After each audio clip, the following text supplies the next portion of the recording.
था क्या मैं नीट का एग्ज़ाम क्लियर कर लूँगी?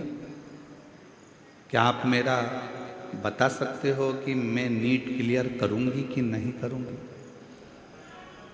मैं उस बेटी के हाथ जोड़कर प्रार्थना करता हूँ, बेटा मुझे किसी का भविष्य देखना नहीं आता, पर इतना जरूर आता है कि अगर तू मेहनत करेगी तो नीट क्या, तू एक दिन इतनी उन्नति पर पहुंच जाएगी कि तुझे पीछे पलट कर देखने की जरूरत नहीं।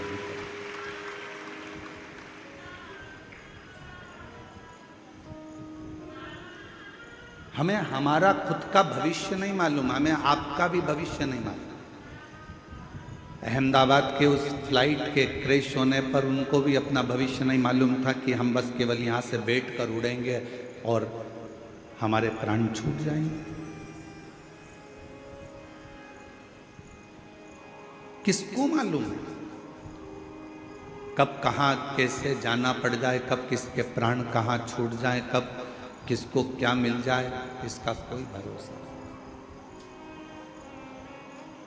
और तेरी कृपा का क्या है भरोसा, कब किस पर हो जाए, जरा सी हम पर कर दो, ओ जरा सी हम पर कर दो।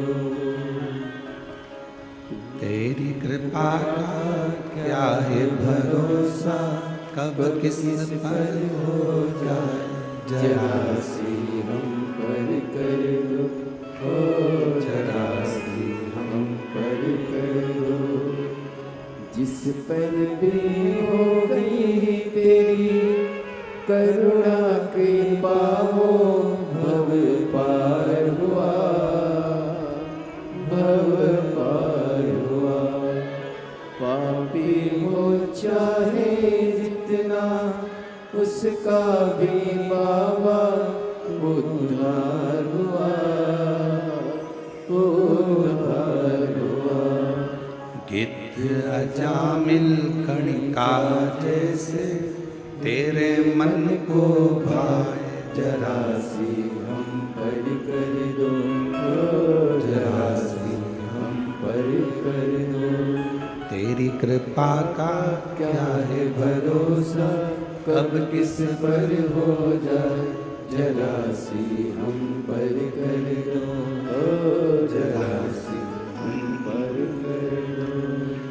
आपकी मेहनत, आपकी लगन, आपका परिश्रम आपको मंजिल तक ले जाए। एक खुद पर विश्वास करो, एक अपनी मेहनत पर, अपनी लगन पर, अपने कर्म पर विश्वास करो, और तीसरे नंबर पर विश्वास करो उस देवाधिदेव महादेव पर कि वो मुझे कभी डूबने नहीं देगा, मेरा हाथ पकड़कर मेरी मंजिल तक छोड़े।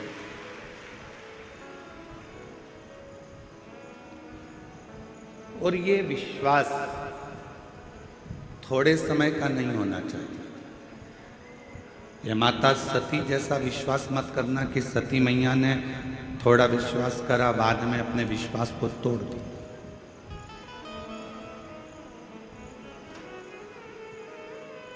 भरोसा समाप्त हो गया।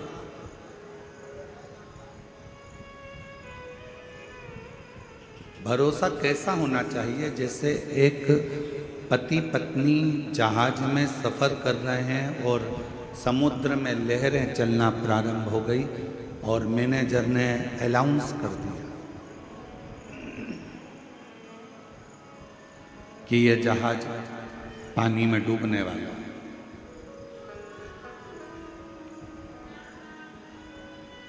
जिसको बचना हो बच। पत्नी ने सूचना सुनी, पति ऊपर लहरों का आनंद ले रहा था, समुद्री लहरें थी, ऊपर खड़ा था जहाज के। पत्नी नीचे से ऊपर आकर बोली, सब अपने अपने बच्चों को, अपनी अपनी पत्नियों को, परिवार को बचा रहे, चलो आप भी हमको बचाओ, ये जहाज पानी में डूबने वाला है। पति समुद्र की लहरों का आनंद ले रहा था, वो नीचे नहीं गया। पत्नी थोड़ी देर बाद फिर ऊपर आ गई। उसने फिर आकर कहा कि मैनेजर बोल रहा है, पायलट बोल रहा है कि यह जहाज डूबने वाला है। पायलट का अनाउंस हो गया है कि यह जहाज पानी में डूबने वाला है, तुम बचाओ अपनी पत्नी को, अपने बच्चों। व्यक्ति नीचे नहीं आया। थोड़ी देर बाद पत्नी फिर ऊपर गई और आकर कहा कि मुझे लगता है तुम अपनी पत्नी को मरा हुआ देखना चाहते हो। तुम तो ऐसे ही बोल दो ना, मैं तो मर जाऊंगी। जहाज के डूबने का भी क्यों इंतजार कर रहे हो, मैं तो वैसे ही मर जाऊंगी, तुम बोलो तो सही। पति से पत्नी लड़ने लगी, भिड़ने लगी, मर जाऊंगी मर जाऊंगी मर जाऊंगी। पति ने जेब में से बंदूक निकाली और पत्नी के सिर पर रख दी और सिर पर रखकर पत्नी से कहा, तू मरो मरो करती है, मैं तेरे को अब भी मार डालता। खटका दबने ही वाला था, इतनी देर में पत्नी हंसने लगी, मुस्कुराने लगी। पति ने पूछा कि तेरे सिर पर बंदूक रखी है, तू मरने वाली है, खटका दबने वाला है और तू हंस रही है, क्यों?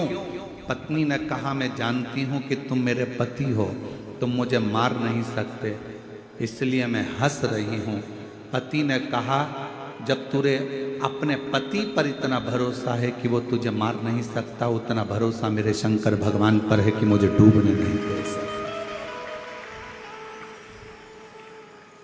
ये भरोसा होना चाहिए। नीट का एग्जाम देने वाली मेरी बेटी से निवेदन है कि तू चिंता मत कर, तू अपनी मेहनत कर। तुझे चिंता करने की जरूरत नहीं है। तुम्हारी मम्मी ने शंकर भगवान को अपना पिता माना है। यहां पर जितनी मेरी जीजियां बैठी हैं, सबने शिव जी को अपना बाप माना है। जब नाना ही अपना शंकर है तो फिर टेंशन लेने की जरूरत नहीं है, सब में सफलता मिलेगी। आप क्यों चिंता करना?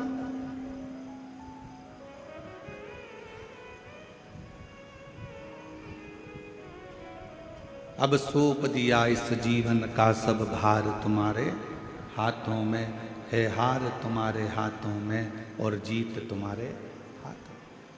फिर क्या टेंशन? टेंशन में जिंदगी नहीं जीना, मेंशन में जिंदगी जी। टेंशन डुबा देगा और मेंशन तुम्हें हर संकट से बाहर निकाल देगा। प्रत्येक संकट।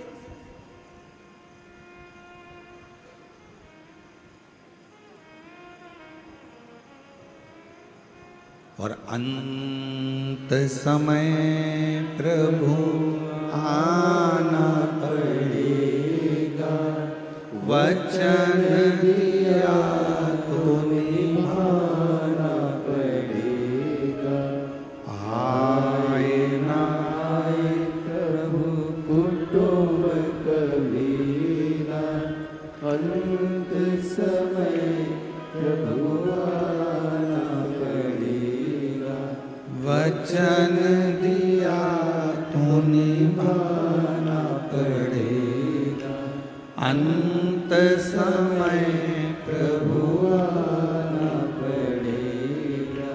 वचन दिया तो निभाना पड़ेगा। अब एक बात आपसे पूछें, आपके यहाँ भी ब्राह्मण देवता विराजते होंगे, आपके यहाँ भी ब्राह्मण देवता पूजन कराने आते होंगे, संकल्प छुड़ाते होंगे। संकल्प में सबसे ज्यादा जरूरी क्या है? चावल ज्यादा जरूरी है, दक्षिणा ज्यादा जरूरी है, फूल ज्यादा जरूरी है कि पानी ज्यादा जरूरी है? संकल्प छोड़ने में सबसे ज्यादा जरूरी है जल। चावल नहीं होगा तो भी चलेगा, फूल नहीं होगा तो भी चलेगा, दक्षिणा नहीं होगी तो भी चलेगा। आप जब स्नान करने के लिए किसी पवित्र नदी में जाती हो कोई पवित्र नदी में पहुंचती हो, गंगा, यमुना, सरयू, सरस्वती, नर्मदा आदि, कावेरी आदि नदियों में जाती हो, वहां तुम्हारे पास कुछ नहीं होता तो पानी हाथ में लेकर संकल्प छोड़ दो। तुम्हारे पास में अगर चावल नहीं है, फूल नहीं है, बेलपत्र नहीं है, दक्षिणा नहीं है, कुछ भी नहीं है, तो भी अगर हाथ में जल है तो तुम्हारा संकल्प अर्थात वो छूट रहा है, ये निश्चित है। और तुम रोज 1 लोटा जल लेकर शंकर जी के मंदिर में जब विश्वास का संकल्प लेकर जाती हो तो शंकर जी उस संकल्प को पूर्ण जरूर करते हैं, शिव उस संकल्प को पूरा जरूर करते हैं। एक विश्वास का संकल्प अपने भीतर। एक पत्र है, अच्छा है,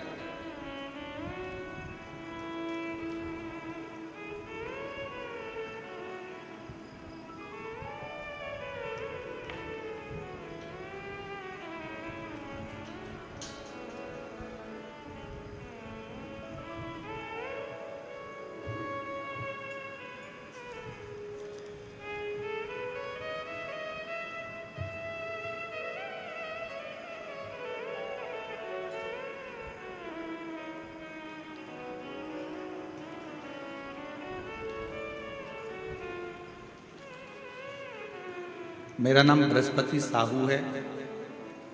मैं छाछी कसडोल जिला बालोदा बाजार से आई हूँ। कहीं बैठी हों तो हाथ हिला सकती हैं, और कहीं बैठी हों, आप ही हैं, आ जाओ, एक बेलपत्र ले जाना, आ जाइए। मेरा नाम बृहस्पति साहू है। मैं छाछी कसडोल जिला बालोदा बाजार से आई हूँ। मेरा मोबाइल नंबर ये है।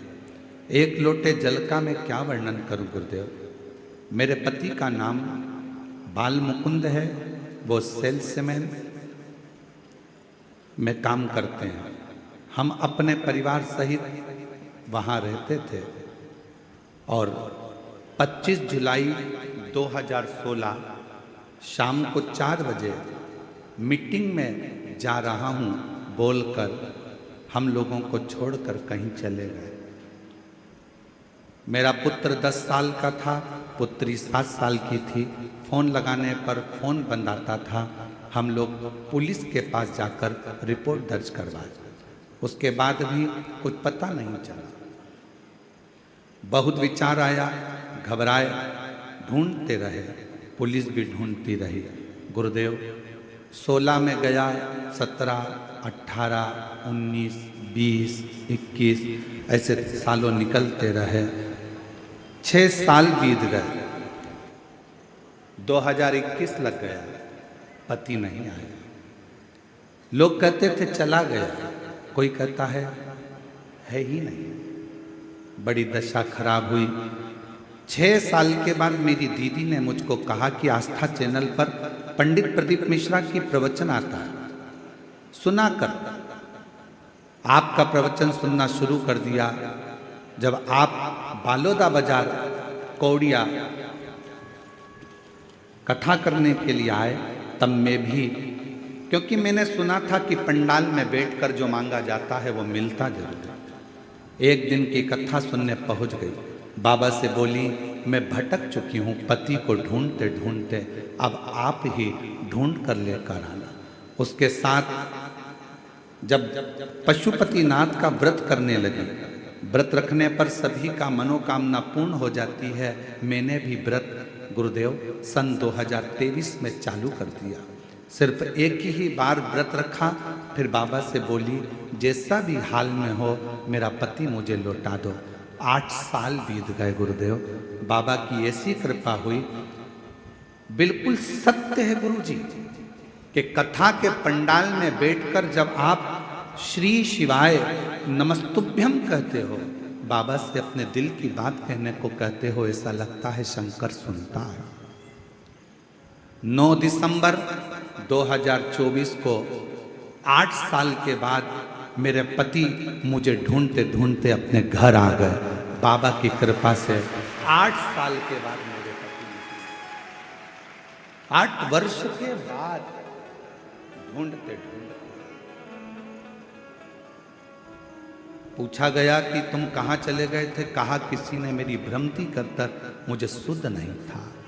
8 साल तक उसकी सुध चली। कहा कैसे?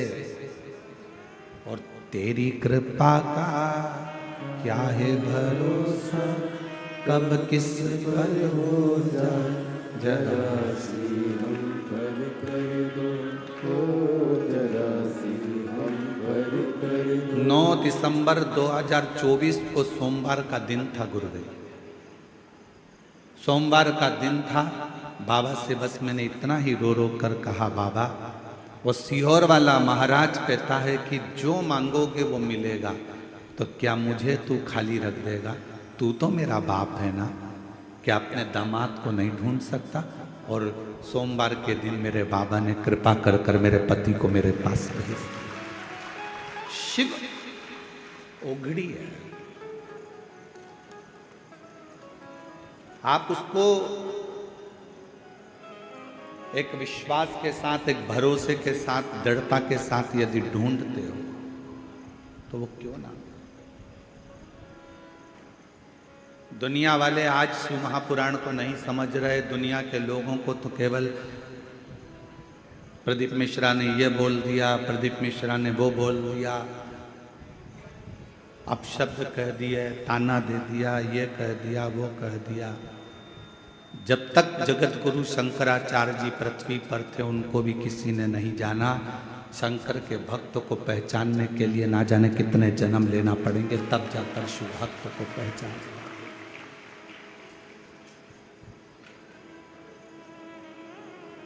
बहुत जन्म बार बार लेना पड़ेंगे तो भी किसी शंकर के भक्त को नहीं पहचान सकते। बहुत कठिन।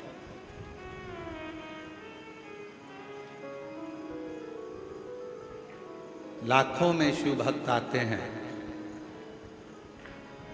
क्यों आएंगे ये? जब तक इनकी झोली बाबा भरेगा नहीं, तो ये एक कथा में आकर, 2 कथा में आकर, 5 कथा में आने के बाद कोई नहीं आएगा। ये भी दूसरे से जाकर कह देंगे मत जाना, हम तो 5 कथा में गए थे, हमारा नहीं सुना। जरूर मेरे बाबा ने इसका हाथ पकड़ा होगा तो इसने भी पड़ोसी से कहा होगा कि एक बार कथा जाकर कहीं पंडाल में जरूर। खाली नहीं रहना।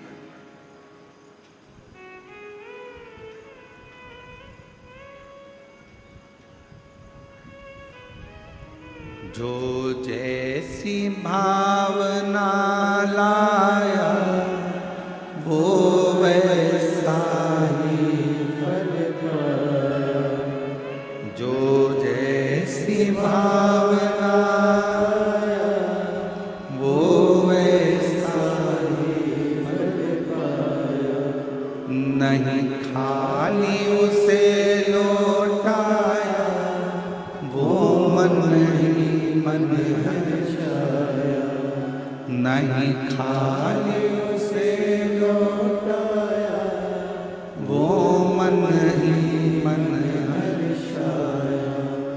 और कर दिया माला माल काशी वाले ने, लुटा दिया भंडार काशी वाले, लुटा दिया भंडार काशी वाले ने, कर दिया माला माल काशी वाले ने। इस संसार सागर में खुद पर विश्वास, अपने काम पर विश्वास और महादेव पर विश्वास आपको अपनी मंजिल तक पहुंचाए। उस बहन से पूछो जिसका पति 8 साल पहले चला गया, ढूंढ ढूंढ कर थक गई हो, पुलिस में कंप्लेंट कर दी हो, पुलिस भी ढूंढ रही हो, मिलता ही नहीं। फिर आखिरी में उसने एक ही चीज करी कि अपने शंकर पर विश्वास कर। फिर आखिरी में एक ही बात रह गई कि अब कोई नहीं आया तो वो आए।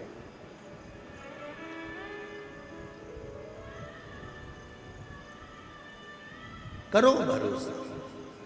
विश्वास खुद पर करना, खुद की मेहनत पर करना और महादेव पर करना।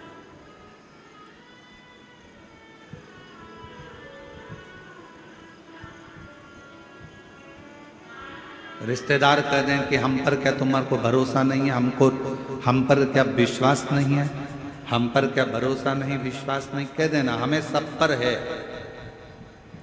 पर दृढ़ विश्वास तो मैं अपने आप पर करता हूं, अपने मेहनत पर करता हूं और अपने महादेव पर करता हूं।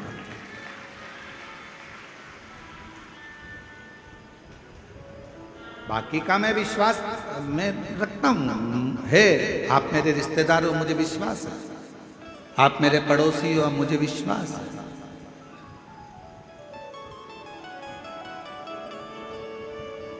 पर मेरा भरोसा तो मेरा देव अधिदेव महादेव। अभी गुरु पूर्णिमा आ रही है, सब लोग गुरु जी बनाएंगे, कोई कहीं का गुरु जी बनाएंगे, कोई कहीं का गुरु जी बनाएंगे, सब गुरु जी बनाएंगे। पर शिव पुराण कहती है कि 50 बार विचार करना तब किसी को गुरु बनाना। 1000 बार सोचना तब किसी को गुरु बनाना।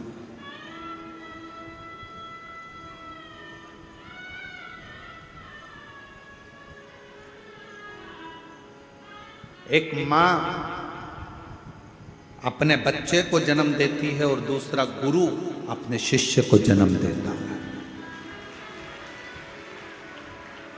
मां अपने बच्चे को जन्म देती है और उसको संस्कारों में पिरो देती है और उस बच्चे को बड़ा कर देती है। उसी तरह गुरु अपने संस्कारों से, अपने भजन से, अपने कीर्तन से, अपने मंत्र से अपने शिष्य को श्रेष्ठ बनाकर, माँ अपने बच्चे को संस्कारित बनाकर उसको अच्छी एजुकेशन दिलाकर अच्छी कंपनी में जॉब करा देती है, गवर्नमेंट जॉब करा देती है या व्यापार खुला देती है। और गुरु किसी कंपनी में जॉब नहीं कराता, गुरु उस परमात्मा से मिलाने का प्रयास करता है, अपने दिल को मजबूत करने का प्रयास करता है।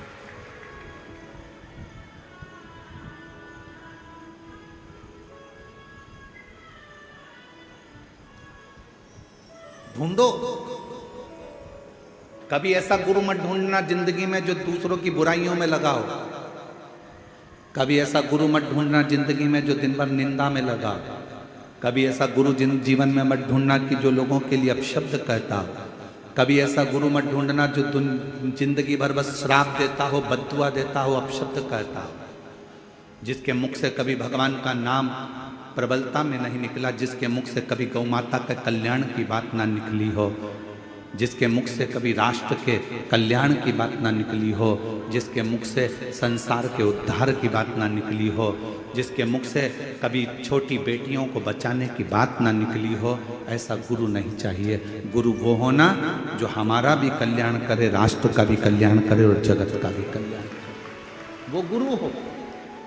और नहीं मिले तो 1 लोटा जल चढ़ाकर शंकर जी के शिवलिंग पर स्पर्श कर कर उसको अपना गुरु मानकर उसकी आराधना कर।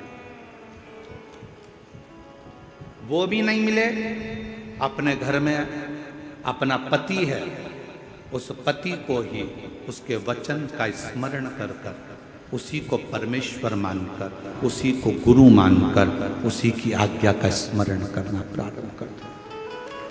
अपने घर में बुजुर्ग माता पिता हैं, अपने घर में बूढ़े सास ससुर हैं, उनको गुरु मानकर, उनकी आज्ञा का सिरोधार्य कर कर, उन्हीं की सेवा कर कर, उनको गुरु मानकर अपने जीवन का कल्याण कर।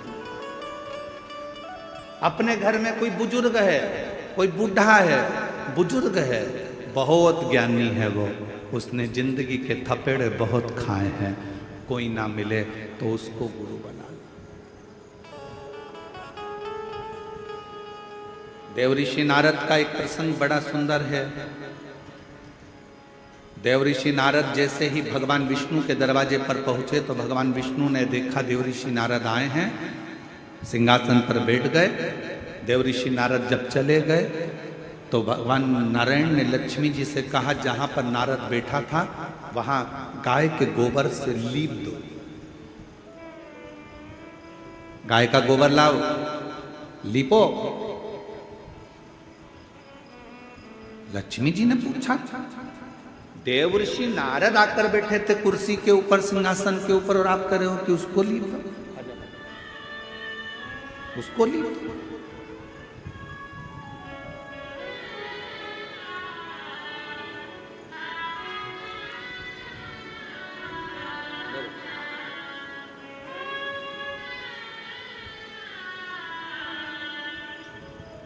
8 साल के बाद पति को ढूंढ ढूंढ कर थक गई थी, तब 8 साल के बाद वापिस आया एक बार जोरदार था।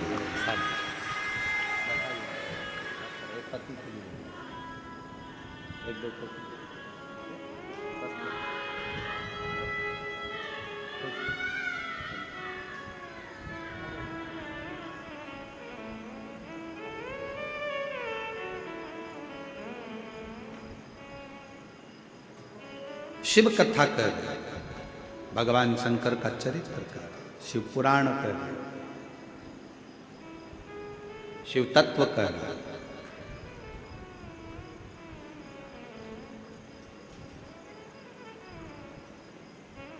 देवर्षि नारद जिस सिंहासन पर बैठे थे वहां गोबर से लिपा रहे हैं भगवान नारायण। लक्ष्मी जी ने पूछा क्यों? कहा ये नुगरा है, इसने गुरु मंत्र नहीं लिया, गुरु मनाया नहीं है इसने जिंदगी में।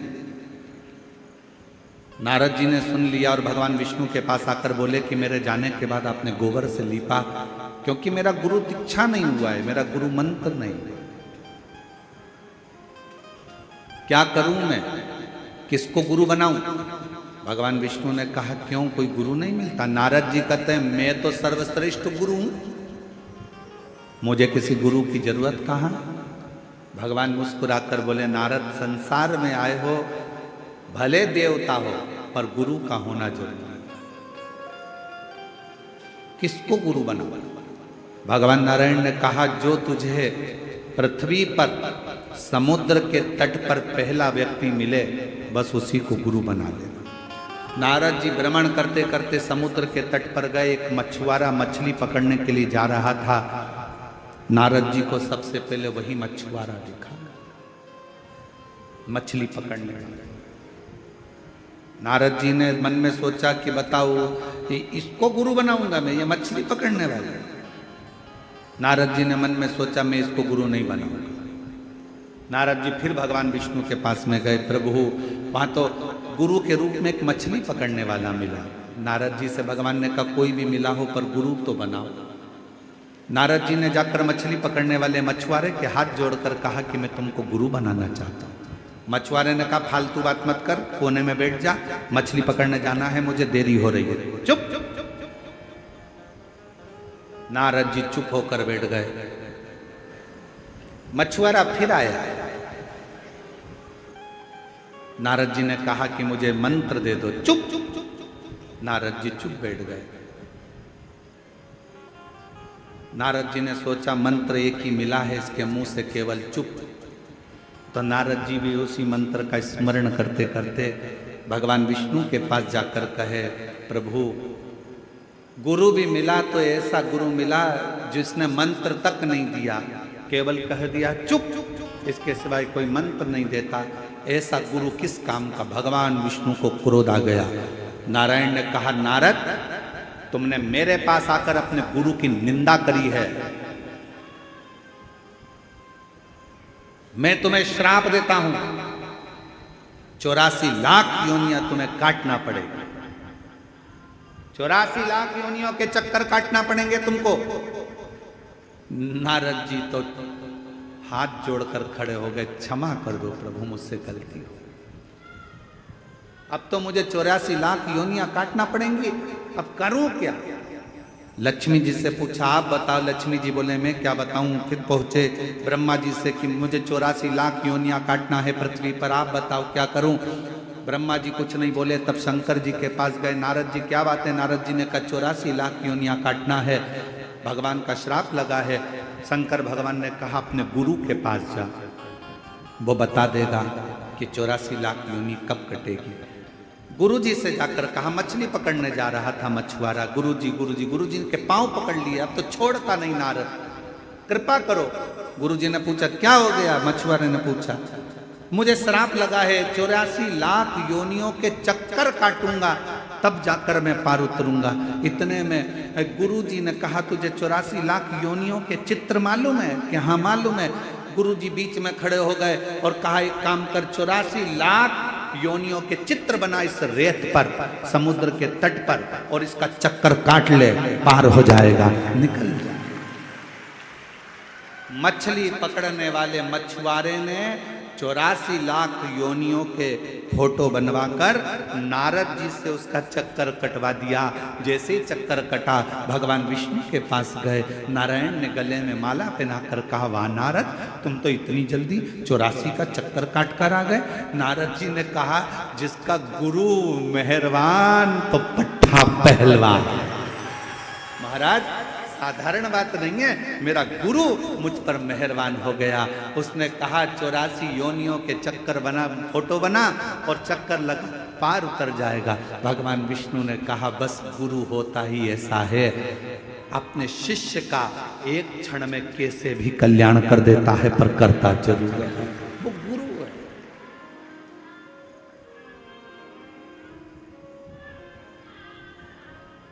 महाराज इसीलिए शास्त्र कहता, ओम कहने से तर जाएगा तेरा जीवन सवर जाएगा। ओम कहने से तर तेरा जीवन सवर जाएगा। आप अपने मुख से जो उच्चारण करते हैं, आप अपने मुख से जो स्मरण करते हैं, आप अपने मुख से जो नाम जाप करते हैं, वो नाम जाप एक ना एक दिन आपको आपकी मंजिल तक पहुंचा देगा।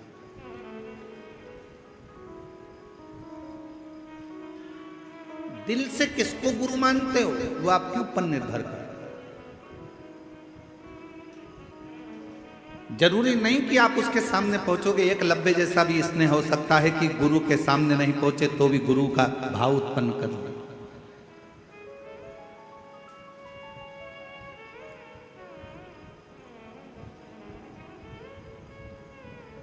बस हृदय की पुकार, हृदय की। जरूरी नहीं कि कहीं आपको गुरु को ढूंढने जाना पड़े। जरूरी यह है कि अपना दिल कहाँ राजी होता है, कौन है जिसके शब्द हमारे हृदय में पहुंच जाएं और हमें भगवान से मिला दें। बस वो। और गुरु बिन ज्ञान न उपजे, गुरु बिन संशय ना मिटे। जीवन में संशय को मिटाने वाला भी अगर कोई गुरु हो, भले आपकी सास हो, आपके ससुर हो, पति हो, पत्नी हो, यहां तक शास्त्र कहता है, माता देवहूति ने तो अपने बेटे को गुरु बना लिया था, कपिल महाराज। कोई तुमसे कहे गुरु जी कैसी बात करते हो, क्या अपने रिश्तेदार को गुरु बना? क्यों नहीं? माता देवहूति ने अपने पुत्र बेटा कपिल महाराज को अपना गुरु बनाया था। और कपिल महाराज ने अपनी मां को ज्ञान दिया था, मां बुढ़ापे में आंखों से अगर दिखना बंद हो जाए तो इन आंखों से ना देखते हुए भीतर की आंख से अंदर बैठे हुए परमात्मा को देखना चालू कर दे। ये कपिल महाराज बोले। कपिल देव महाराज ने कहा अपनी माता देवहूति से, मां बुढ़ापे में अगर सुनना बंद हो जाए, इंद्रियां काम करना बंद कर दे, तो अपने भीतर की आवाज सुनना प्रारंभ कर दे। कपिल देव महाराज ने कहा, मां अपने भीतर की आवाज सुन। रावण इंद्र को संयम में कर लिया था। रावण ने इंद्र को अपने संयम में कर लिया था, रावण ने इंद्र को अपने वश में कर लिया था, रावण ने 33 कोटि देवताओं को अपने वश में कर लिया था, रावण ने पूरे संसार को अपने वश में कर लिया था। केवल रावण एक चीज वश में नहीं कर पाया था, वो खुद की इंद्रियां थी, जिसको रावण ने वश में नहीं करा था। इंद्र को वश में करना सरल है, पर इंद्रियों को वश में करना कठिन है।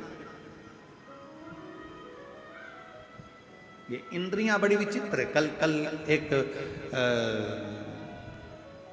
व्यक्ति को आवाज सुनाई नहीं दे रही होगी, तो वो वहां खड़ा होके आवाज लगाने लगा, नाचने लगा। तो एक खड़े होके उसको देखने लगा, दूसरा खड़ा होकर उसको देखने लगा, तीसरा खड़ा होकर उसको देखने लगा, चौथा खड़ा होकर उसको देखने लगा। थोड़ी देर बाद देखा तो पूरा पंडाल उसको देखने लगा। फिर मालूम पड़े ये भी देखने लगे, फिर मालूम पड़े उधर के भी देखने लगे। फिर उधर कोई चिल्लाया, वो नाच रहा था, पुलिस वाले उसको बिठा रहे थे, काय को नाच रहा है भैया, कथा चल रही है, जब नाचने का समय आए तब नाचना। वो तो नाचने लगा तो उधर के लोग खड़े हो गए, फिर इधर के लोग उधर देखने लगे, फिर उधर के उधर देखने लगे। जरा विचार करो, अपनी इंद्रियां, ये नेत्र, ये जिह्वा, ये श्रवण, ये मन, अपनी इंद्रियां अपने संयम में नहीं हो पा रही, तो हम परमात्मा को कैसे देख पाएंगे? रावण इंद्र को अपने काबू में कर लेता, अपने कब्जे में।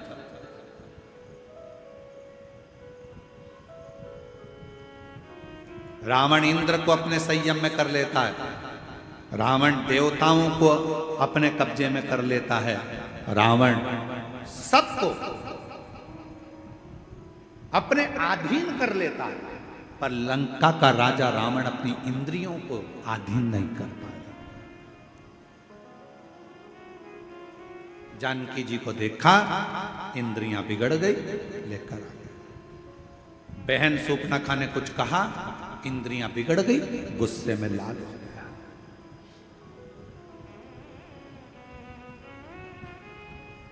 इन इंद्रियों को साधना कितना कठिन है। अरे आज के जमाने में अच्छे अच्छे महात्मा, संत, महाराज, बड़े बड़े जितने भी हैं, इंद्रियों को साधना सबसे कठिन काम है कि ये अपनी इंद्रियों को भी साध। और इंद्रियों को साधने का सबसे सुंदर अगर कोई तरीका है, आज कलयुग में, कलिकाल में अगर इंद्रियों को साधने का सबसे सुंदर तरीका है, रावण भी उस तरीके को जान चुका था। रावण ने विचार कर लिया था, मैंने इंद्र को अपने कब्जे में कर लिया, मैंने इंद्र को अपने संयम में कर लिया, मैंने देवताओं को अपने अधीन कर लिया। रावण समझ चुका था, सबको मैंने अपने अधीन कर लिया, पर मेरी इंद्रियां मेरे अधीन नहीं हो रही है। तब रावण ने विचार करा कि इंद्रियों को अधीन करने के लिए क्या करना पड़ेगा। तो मन में सोचा, शंकर भगवान के शिवलिंग पर एक लोटा जल चढ़ाना पड़ेगा, शंकर भगवान के शिवलिंग को अपनी लंका में लाना पड़ेगा, शंकर भगवान के शिवलिंग को लंका में लाकर पूजन करना पड़ेगी, शंकर भगवान के शिवलिंग के पास रोज जाना पड़ेगा। जब शंकर भगवान को अपन एक लोटा जल चढ़ाएंगे, शिव जी की आराधना करेंगे, तो इंद्रियां संयम में हो जाएगी। रावण को उसी समय सूचना मिली कि शिव लाना है। रावण चले गए कैलाश, शंकर भगवान से शिवलिंग मांगा, लेकर चल दिए। शंकर जी ने सोचा इंद्र काबू में हो गया, चलेगा, देवता इसके काबू में हो गए, चलेगा, पर इसकी इंद्रियां मुझे काबू में नहीं करना है। तो शंकर भगवान का शिवलिंग लाते लाते रावण संध्या करने के लिए रुका और भगवान शंकर का शिवलिंग जमीन पर रख दिया गया। फिर वो उठा नहीं, बाबा बैद्यनाथ के रूप में विराजमान। आज बाबा धाम के रूप में, बाबा बैद्यनाथ जी के रूप में विराजमान।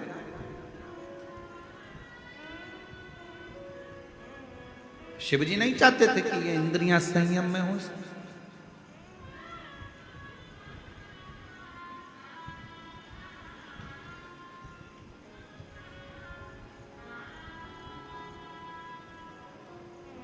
महाराज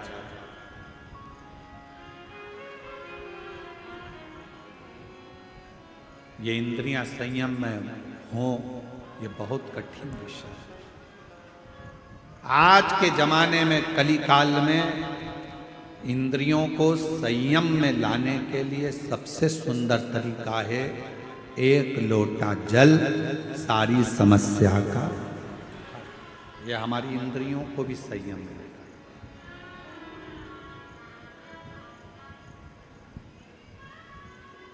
यह हमारी इंद्रियों को संयमित कर लेता है। और जब हमारी इंद्रियां संयमित हो जाती हैं, जब हमारी इंद्रियों को संयम मिल जाता है, तो फिर ये जीव आप रूप अपने आप शिव की ओर दौड़ पड़ता है, शंकर की ओर। और महाराज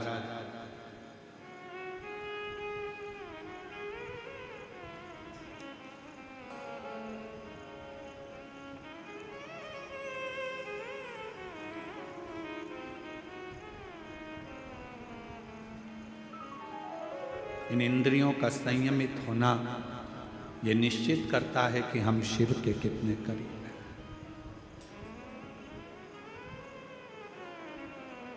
जो रावण नहीं कर पाया, सोने की लंका बनाना रावण के लिए सरल था।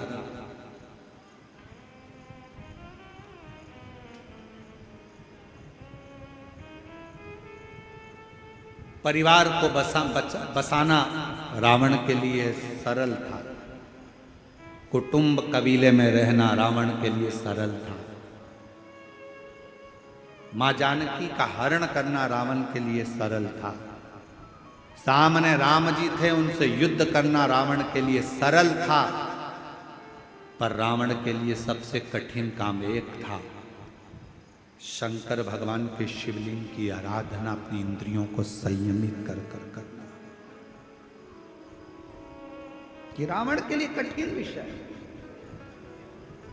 और मेरी जीजियों, मेरे जीजाओं, मेरी बेटियों, मेरे बेटाओं, मेरी माताओं, मेरे बुजुर्ग माता पिता तुल्य, मेरे भाई बंधु जितने भी यहां बैठे हैं, आपसे निवेदन करूंगा, आप अगर रोज शंकर जी के मंदिर में एक लोटा जल चढ़ाने जा रहे हो, समझ लेना कि आपने रावण को तो एक कोने में रख दिया, आपने अपनी इंद्रियों को शिव में लगाकर रखा है, शंकर की आराधना में। आप लंकापति रावण को एक और रख दिए।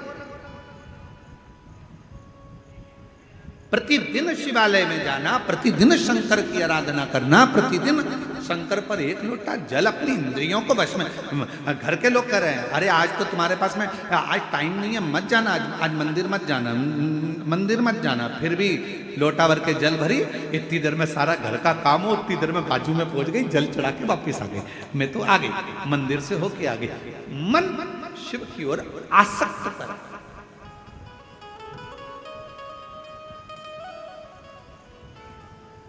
एगो बहन आई हैं, शायद रायपुर से हैं, वो जीजी कल बोल रही थी, मिल दर्शन के लिए आई थी जब, कि गुरुजी ये बोलो, ये बताओ कि आप कथा में कह रहे थे कि भगवान शंकर के लिए समय मत बांधना, सुबह 9 बजे बांधोगे तो वो अर्चन डाल देगा, 10 बजे बांधोगे तो अर्चन डाल देगा, 11 बजे डालोगे तो अर्चन डाल देगा। कल वो प्रश्न कर रही थी, शायद है कि गई पता नहीं, तो वो प्रश्न कर रही थी कल। तो मेरा उन बहन से निवेदन है, शंकर भगवान समय नहीं बांधने दे रहे हैं, इसलिए नहीं बांधने दे रहे हैं कि बाप से मिलने का कोई समय नहीं होता। तुम्हारा जब मन पड़ जाए तब अपने बाप से मिलने पहुंच, अपने पिता से।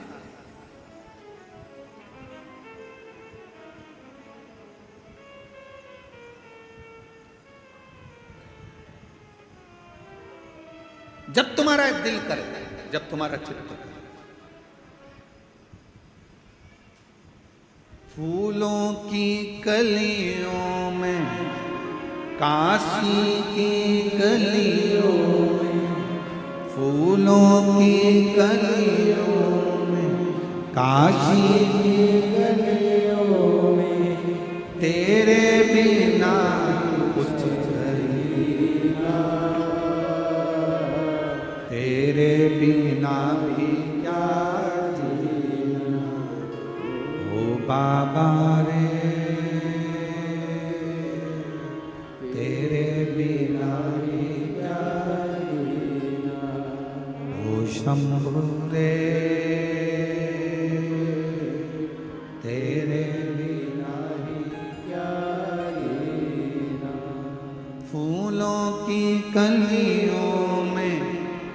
काशी की गलियों में, फूलों की गलियों में, काशी की गलियों में, तेरे बिना कुछ कहीं ना,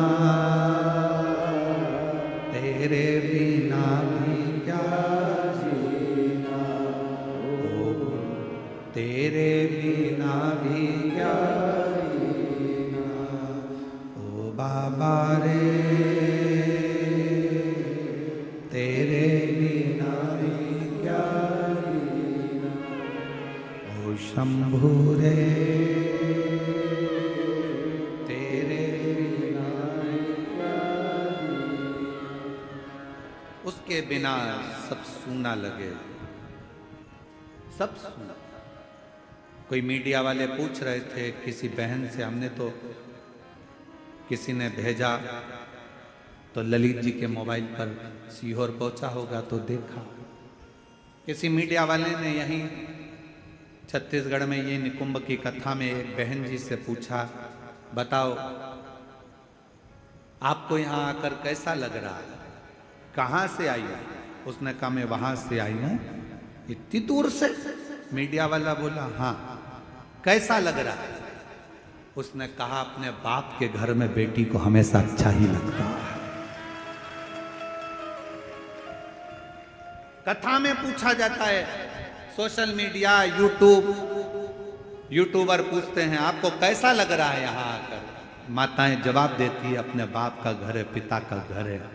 शिव महापुराण की कथा नहीं है, ये मेरे पिताजी से मिलने का एक स्थान है जहां पर बेटी अपने बाप से कहने के लिए आती है।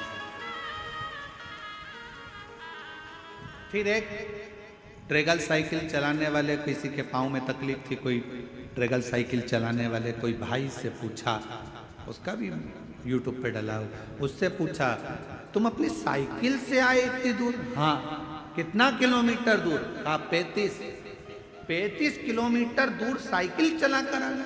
हाँ, किसके लिए? तो वो ट्रेगल साइकिल वाले ने कहा देव अधिदेव महादेव के लिए, मन में था इसलिए, मन में था, पहुंच। और देखो ये लाखों की जो भक्ति दिख रही है, लाखों शिव भक्त यहाँ आए हैं, ये आप लोगों की भक्ति ही आपको लाई। अब आप इतनी सारी संख्या में यहाँ पहुँचे हो तो मेरे शंकर भगवान तुम तो यहाँ पहुँच जाते हो, तुम्हारे कथा में आने से आधे से ज़्यादा टेंशन शंकर जी को हो जाता है कि अभी आके बैठ गई है, आ गया है तो इसको देना तो पड़ेगा। देखो भाई, शादी में अगर आए हो तो फिर तुम जिसके घर आए हो तो उसको मिठाई का डब्बा या साड़ी या कपड़ा तो देना ही पड़ता है। उसी तरह जो शिव महापुराण की कथा में जाकर बैठ जाता है, शंकर भगवान को उसको देना तो पड़ता ही।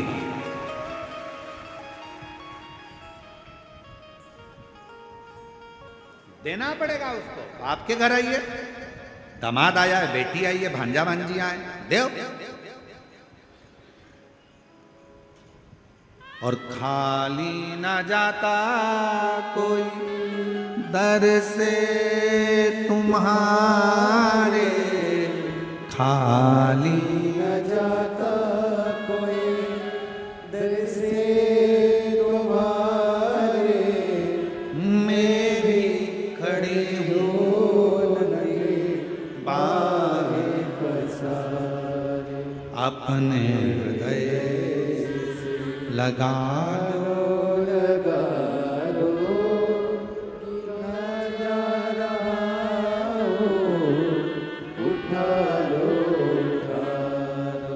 भोले अपने दर से, अब तो ना टालो, गिरा जा रहा हूँ, उठा लो उसका फर्ज है।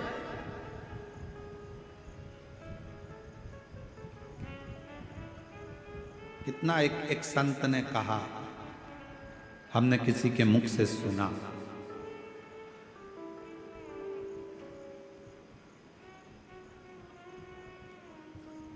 बेटे को देना कर्म है। किसी के मुख से सुना था, बाप अगर बेटे को दे रहा है, जमीन दे रहा है, घर दे रहा है, प्रॉपर्टी दे रहा है, पैसा दे रहा है, बेटे को देना कर्म है, पर बेटी को देना धर्म है। अगर बेटे को दे रहा है तो वो अपना कर्म कर रहा है। जो पिताजी दादाजी कर गए जमीन अपने को देगा, अपन अपने औलाद को देगा। पर बेटी को अगर कोई बाप दे रहा है तो वो कर्म नहीं कर रहा, वो धर्म कर रहा है। अपनी बेटी को देकर अपने हाथों से पुण्य कर आगे बढ़ रहा, धर्म। इसलिए शायद मेरे भोले बाबा भी यही क्रम करते हैं। इतनी सारी मेरी जीजियां आती हैं ना, बेटियां, तो उनको देकर धर्म उत्पन्न कर लेते हैं। ये देना मेरा धर्म है। आया है, खाली ना चले जाए, इसकी झोली भरना, इसको खुशियां देना, इसको प्रदान करना, आया है।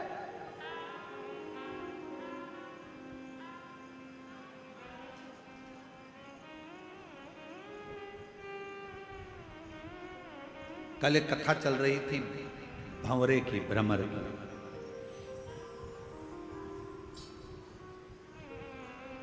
शिवजी ने पार्वती जी से पूछा था कि बचपन में मैंने तुम्हारे पास में मधुमक्खी भेजी थी, भंवरा भेजा था।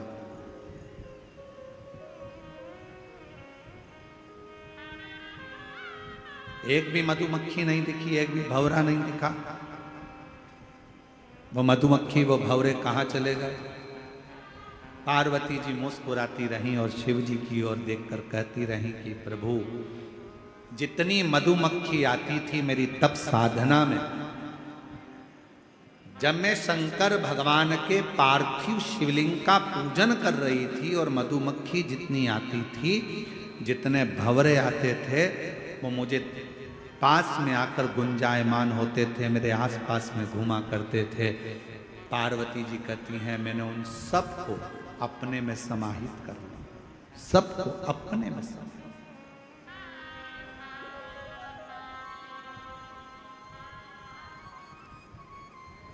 सबको अपने में समाया।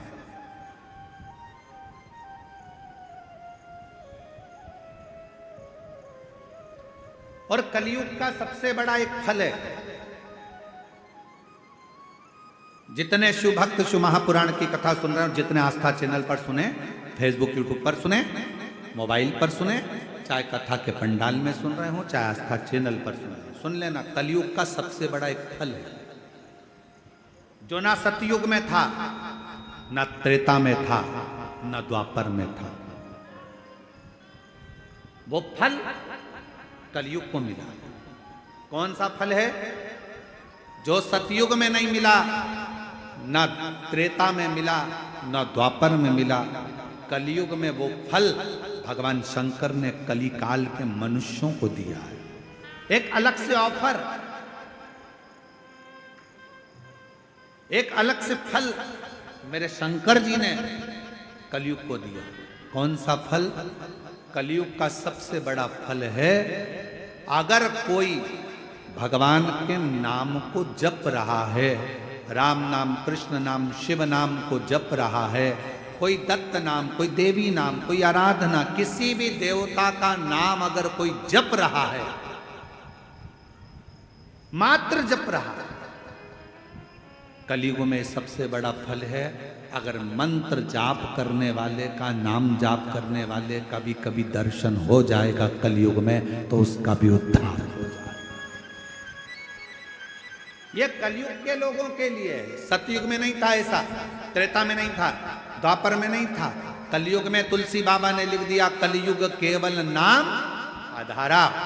नाम जितना जपोगे, भगवान को जितना भजोगे, जितना नाम का स्मरण करोगे, उतना उतना संसार का भी कल्याण होगा और अपना भी कल्याण, जग का भी कल्याण हो रहा है और अपना भी कल्याण।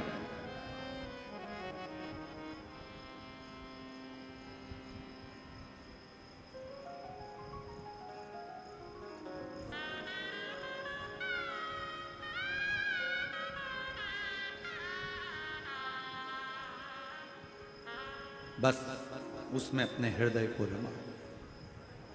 पार्वती मैंने तुम्हारे पास में भंवरा भेजा, पार्वती मैंने तुम्हारे पास में मधुमक्खी भेजी, पार्वती मैंने तुम्हारे पास में अर्चन डालने के लिए बहुत कुछ भेजा, पर समझ में नहीं आया वो गया कहाँ। पार्वती जी कहती हैं प्रभु आपकी आराधना करते समय, आपकी साधना करते समय, आपके मंदिर में जाते समय, आपकी कथा का स्मरण करते समय अगर कोई बड़ी दुख अर्चना, कुछ अगर अड़ंगा भी आ रहा है, कुछ अड़चन आ रही है, तो वो आपके भजन से, आपके स्मरण से, आपके कीर्तन से समाप्त हो जाती।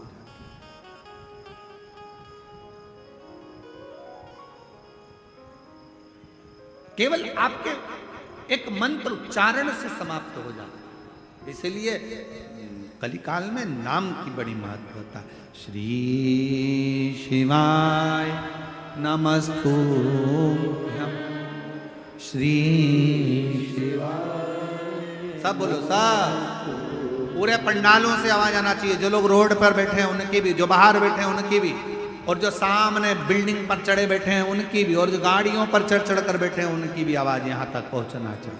सब बोलो श्री शिवाय नमस्तुभ्यं, श्री शिवाय नमस्तुभ्यं, श्री शिवाय नमस्तुभ्यं, श्री शिवाय नमस्तुभ्यं, श्री शिवाय नमस्तुभ्यं, श्री शिवाय नमस्तुभ्यं, श्री शिवाय नमस्तुभ्यं, श्री शिवाय नमस्तुभ्यं, श्री शिवाय नमस्तुभ्यं, श्री शिवाय नमस्तुभ्यं, श्री शिवाय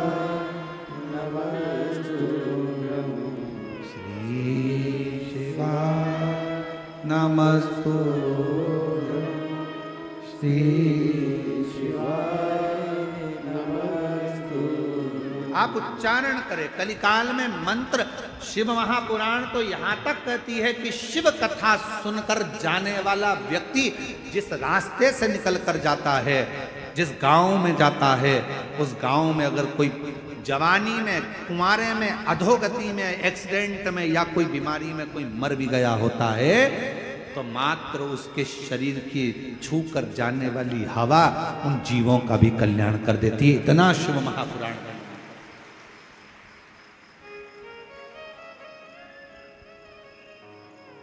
अपने दिल की बात अपने पास रखो, अपने मंत्र की बात अपने पास रखो, अपने स्मरण की बात अपने पास रखो। जैसे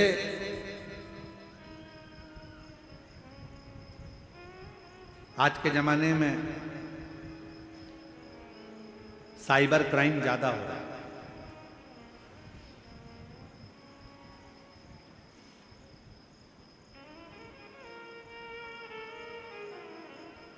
नए नए लड़का लड़कियां मोबाइल चलाते हैं, बेटा बेटियां, बुजुर्ग, माता भाऊ मोबाइल चलाते, इतना इनको अंदाजा नहीं रहता। किसी ने फोन कर दिया, तुम्हारा लड़का गलत काम में पकड़ाया, पुलिस थाने में बंद है, हम इस थाने से बोल रहे हैं।